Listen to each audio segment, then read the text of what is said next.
You went after Democratic Congresswoman Alexandria Ocasio-Cortez for hosting a webinar for immigrants called Know Your Rights with ICE. I want to play what you said. Are you suggesting that she should be prosecuted? I'm suggesting, and I'd ask the Department of Justice, where's that line on impediment, right? It's a broad statute. So I know impeding with someone stopping in front of me and putting their hands on my chest so you're not coming in here and arrest that guy, that's clearly impeding. But at what line, where's the line on impeding? So I'm asking the Department of Justice, who are the prosecutors, and decide who they prosecute and what the standards of that prosecution is. I simply says, at what point is that impeding? Because you can call it know your rights all you want. We all know what the bottom line is. The bottom line is how they invade law enforcement. Don't open your door. Don't answer questions. Here's what we're talking about. We're talking about people here in the country legally with a criminal conviction who had due process at great taxpayer expense and were ordered deported by a federal judge, but became a fugitive. And we're talking about don't open your door to ICE. You don't have to answer questions. I think it's more about how to invade law enforcement, not to get arrested, even though there's a federal warrant for your arrest. How to evade that rather than know your rights. Now, we can argue about that all day long.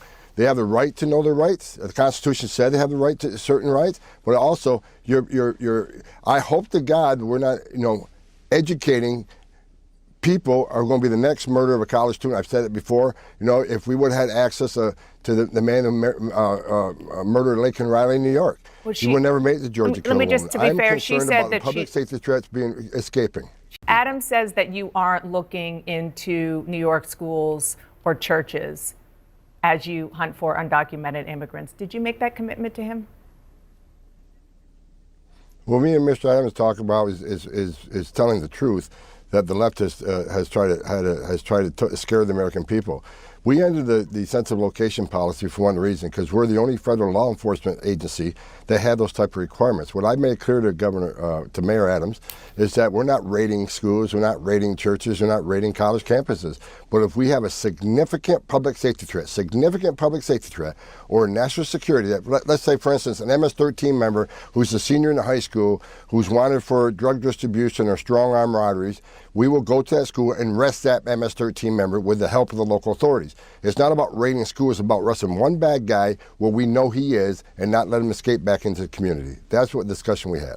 I just want to take this conversation more broad and talk about how it's going so far with the president's promise, multiple promises on immigration and deportation. You've said roughly 14,000 migrants have been arrested in the first month of this administration, and that's well below the 1,500 daily arrests that the president says he wants to see. You're getting support from across the federal government, from the FBI, from DEA, from U.S. Marshals, even the military. What's the struggle? Why are you struggling to get those arrests where President Trump wants them? Well, we got to remember the interior arrests conducted by ICE in the interior of the United States is 2.5 times higher than they were a year ago during the Biden administration. So ICE is doing a great job. I'm not happy with the numbers because we got a lot of criminals to find. So what we're talking about right now, we're increasing the number of teams, increase the targeting, the division of ICE that creates a target list of, finding who these people are, what their criminal history is, and where we're most likely to find him. We got to increase the targeting production. So we're doing that now. We're increasing the targeting. We're increasing the teams out there in the field. And finally, I'll be honest with you, sanctuary cities are causing us a lot of work. And rather than arresting a bad guy in Rikers Island, we have to go to the neighborhood and find people that don't want to be found. And it's hard because rather than one man arresting one bad guy in a jail, we got to send a whole team to the field to find somebody that doesn't want to be found. And so it's hard work, but we're not giving up. We're coming. Again, the numbers are a lot higher than the Biden administration, but we got to do more. And I've been real clear on that. And that's why we're making the operational changes now that I've requested. You went after Democratic Congresswoman Alexandria Ocasio-Cortez for hosting a webinar for immigrants called Know Your Rights with ICE. I want to play what you said. Are you suggesting that she should be prosecuted? I'm suggesting, and I'd ask the Department of Justice, where's that line on impediment, right? It's a broad statute. So I know impeding with someone stopping in front of me and putting their hands on my chest so you're not coming in here and arrest that guy, that's clearly impeding.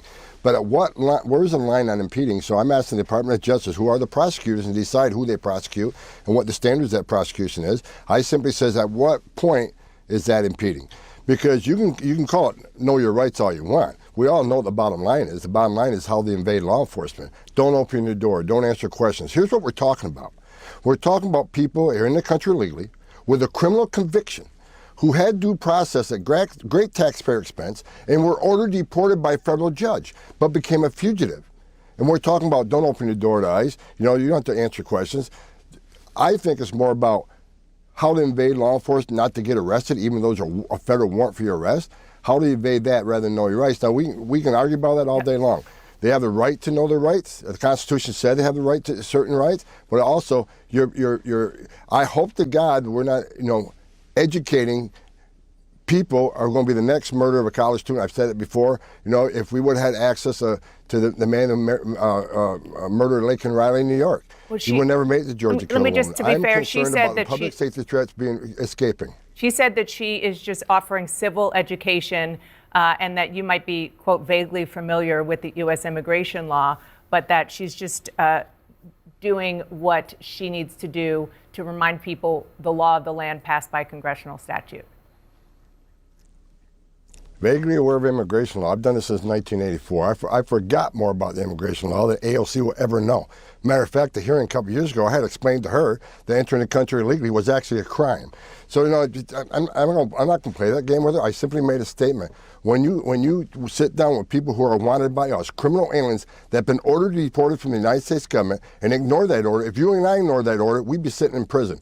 But they ignored an order from a federal judge. They're hiding in a home, and she's telling them not to open the door. Now, I'm not saying that's illegal. What I'm saying is, I asked the Attorney General, at what point is it impeding and what point is it not impeding? So I'm simply, as a board czar, asking the Office of the Attorney General, where does to draw the line? So we make sure we give ICE agents the proper standard when they go to these homes. They don't open the door. At what point can you open the door? At what point can't you open the door? Mm-hmm. So we just want to be sure that ICE officers are doing the right thing. So this is about talking to the Attorney General, because every Attorney General interprets things different. What is your interpretation of impeding? Where's that line at? I think it's a responsible thing to do as the borders are of the United States to make sure the men and women of ICE understand what they can and can't do. Yeah, and of course, right now, being undocumented is a civil offense and not a criminal one, unless you commit those crimes. Thank you so much, Tom Homan, for being here.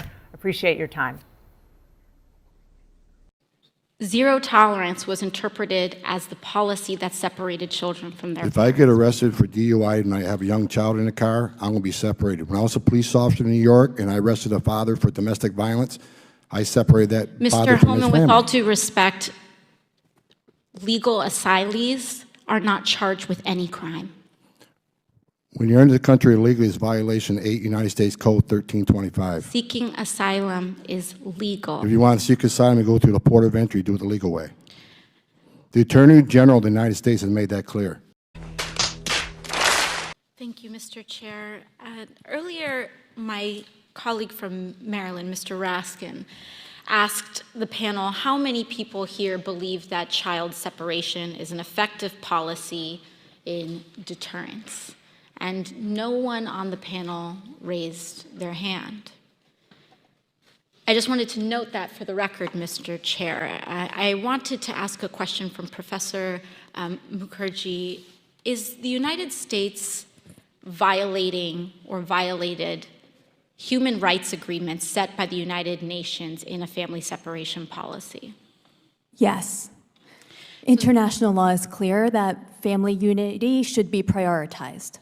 So we, as members of the United Nations, signed on into an international human rights agreement saying very clearly that family separation is a violation of international human rights, and then we pursued a policy that violates human rights. Mr. Chair, I was looking, how did we get to this point? How did we get to this point where we take children out of mothers' and fathers' arms? And, it dated back, family separation the way that we have seen it, where we take children away from their parents without due process, began last year under Secretary Kirstjen Nielsen, but I had to dig further. And our staff dug further. But where did this start within the administration? She implemented it. And we found a memo. It dates back to April 23rd of 2018, where there was an official recommendation to, quote, pursue prosecution of all amenable adults who cross our border, quote, illegally, even though this applied to legal asylum seekers in practice, including those presenting with a family unit between ports of entry in coordination with DOJ. Here is the memo that I would like to submit to the congressional record. What is the date on that? It is the memorandum for the Secretary from Homeland Security. Date. April 23rd, 2018, subject increasing prosecutions of immigration violations. Without objection. And so I looked at this memo, and it seems like this is the source of it. And it seems as though, Mr. Homan, that you are the author.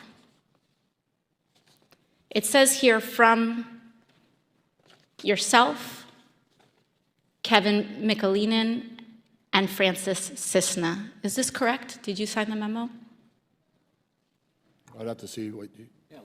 Give her an- I'd be happy to provide it. And we'll provide it over, but I would like to note that here it says the official recommendation. There were 3 different options presented. The third included the option for family separation. This initiative would pursue prosecution of all amenable adults, including those presenting with a family unit. Mr. Homan, your name is on this, is this correct? Yes, I signed that memo. So you are the author of the family separation policy. I am not the author of this memo. You're not the author, but you signed the memo. Yes, a zero tolerance memo. So you provided the official recommendation to Secretary Nielsen on for the United States to pursue family separation.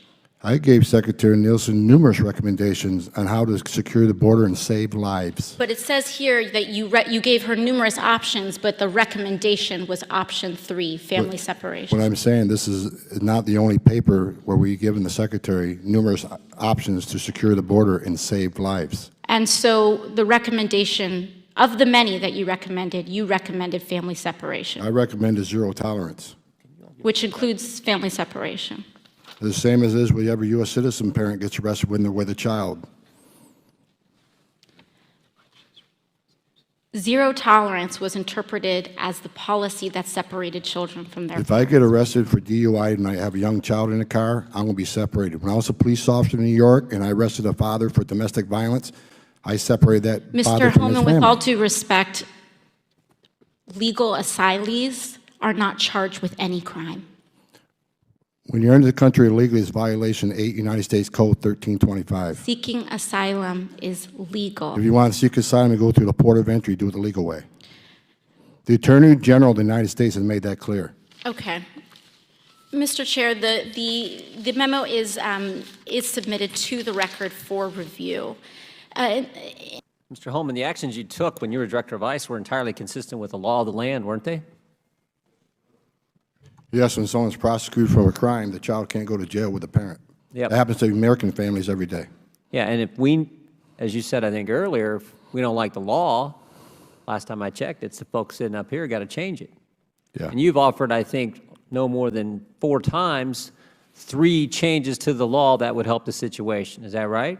Yes, sir. Maybe make it a 5th time. Can you say it a 5th time for this group? Just, because, again, we're the ones that have to change the law. So give us that recommendation a 5th time, the 3 things that we got to do. If we would close the loopholes in the TVPRA, where children in Central America are treated the same as children in Mexico, if we would change the Flores settlement agreement so we can actually detain families in family setting long enough to see a judge and plead their case, if we can change the rules of asylum so it makes more sense so 90% of the people don't pass the first interview and a lot fewer pass in front of a judge, those 3 things would make a big difference on the border and decrease the illegal entry. Because those 3 things go to the heart of the matter. They go to the incentive. Is that right? They go to incentive along with the other things, such as talking about abolishing ICE, having no detention, free education, Yeah. free medical care, citizenship for those who are here illegally. When you keep offering incentives for people to come, sanctuary cities, come to this country, you'll be protected from ICE.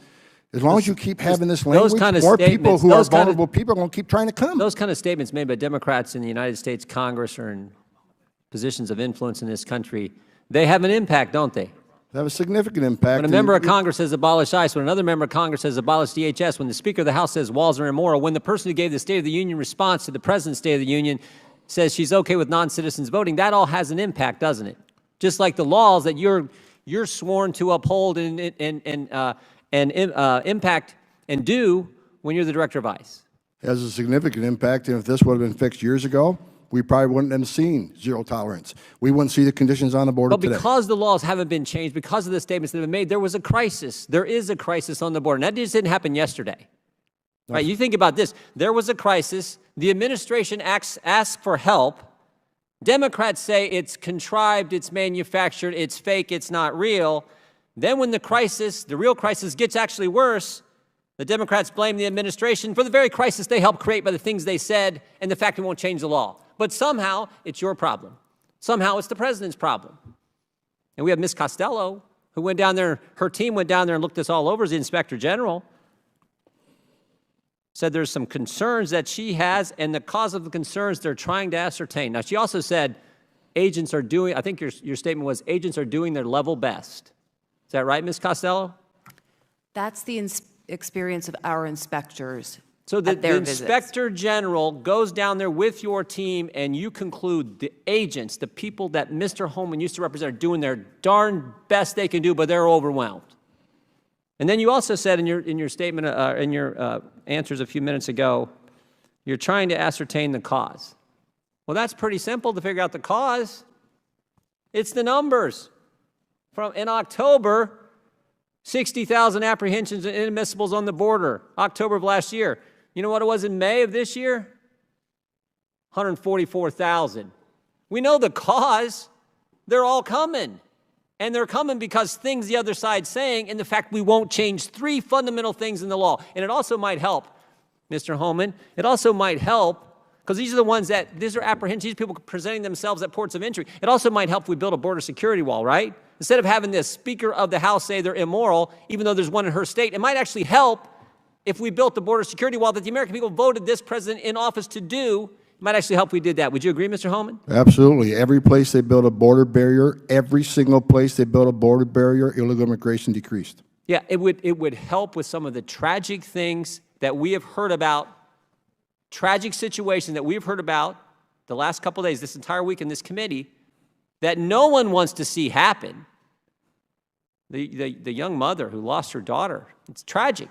No one wants those, but if we did the things you're talking about, we could help avoid some of those kind of incidents from happening in the future. Is that right, Mr. Homan? Yeah, if I can respond to and you're the guy who has lived it, breathed it, felt it, managed it. You know more than, you have more expertise in this area than anyone in this room. Is that right? I believe so, but let me respond. So. Let me respond to the one child that died. It's tragic, tragic. Sure is. But you know, as long as we're showing a lot of pictures, if I can have just 30 seconds. Here's a picture. Her name is Serenity. She was 9 months old, 9 months. Raped and murdered by an illegal alien because of open borders policy. Here's Irana. She was 5 years old. Raped repeatedly and murdered by an illegal alien. Here's Louise Solowin. She was 93. Multiple rapes and murdered by an illegal alien. Here's a 16-year-old. Here's a law enforcement officer. I got hundreds of these in my desk drawer. So I've seen tears for people today, and I understand that. It's tragic when anybody dies. But let's not forget the angel moms and dads who I've all met and got to know. Their children died, and they're separated forever. It's not a matter of location. They're dead. And a secure border would help prevent some of this. Sanctuary cities does not help this. Sanctuary cities this will increase because of the push of sanctuary cities. Come to our country, we'll protect you. You can even commit a crime, be in a county jail. We're not going to ice into the jail. So he'll go out, recidivism rates, anybody can look them up. 50% reoffend the first year, up to 75 recidivate within 5 years. They're in the country illegally in violation of federal law. They're locked up in a county jail. Let us have access to them and do our job.